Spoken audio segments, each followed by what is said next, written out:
こんにちは、T スタイルです。今日は Z のスパークプラグを交換しようと思います。スパークプラグがいまいち何なのかわからない人のために説明すると、 Z のようなガソリンエンジン車はガソリンと空気を混ぜたものを圧縮して、そこに火花をバチッと飛ばして爆発させています。その爆発した力を動力に変えて走ってます。圧縮した混合機に火花をつけるのがスパークプラグなんですが、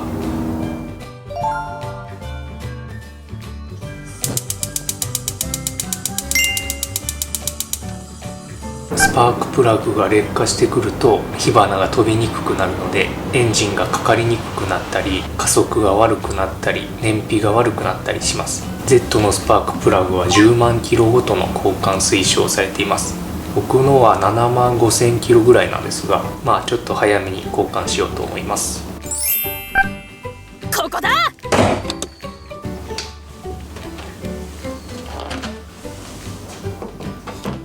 僕の Z は中期型で V935DE なので、後期型の V935HR は少しやり方が違うと思うんですが、プラグ交換の作業がどんな感じか伝わればいいなと思います。それではやっていきます。まずはタワーバーを外していきます。タワーバーは外さなくても作業はできるみたいなんですが、僕は外してやろうと思います。 14mm の助っ人で外していきます。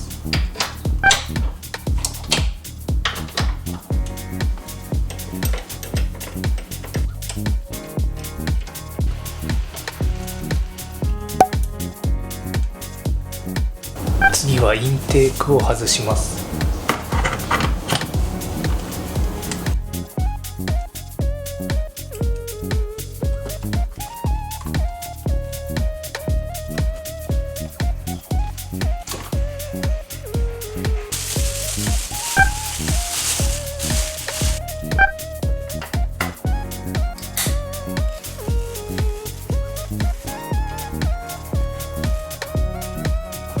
イグニッションコイルを取り外したら、プラグホールにオイル漏れがないか確認しておきます。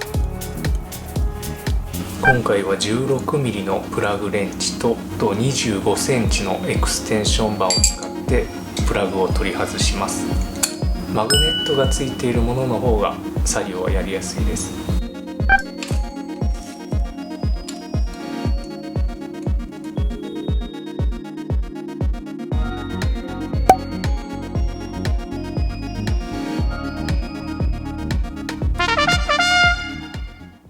今回は NGK のプレミアム RX というプラグを使います。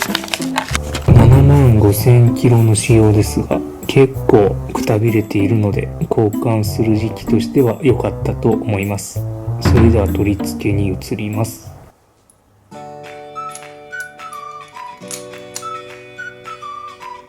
プラグホールにゴミが入るとエンジンが壊れる恐れがあるので注意します。あとプラグのネジを斜めに締め付けてしまうと非常に面倒なことになるので、特に締め始めはしっかりネジ山に噛んでいるか確認しながら締めていきます。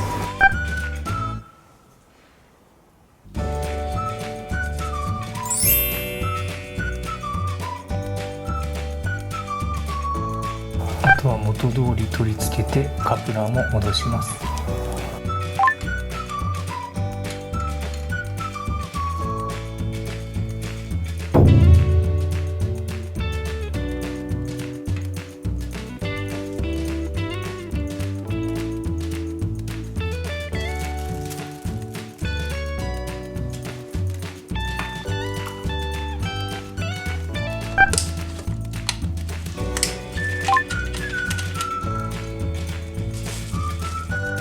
これで6気筒のうち3気筒分終わりました。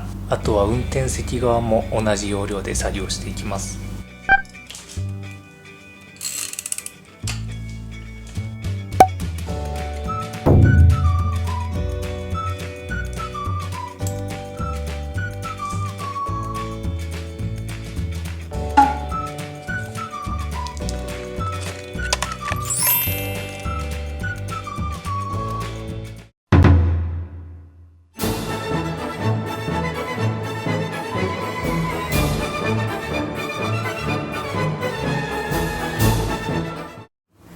はい、作業が終わりました。運転席側の一番奥がちょっと難しかったですけど、それ以外はそう難しいこともなく作業ができました。交換後のフィーリングを確かめるためにちょっと走ってきます。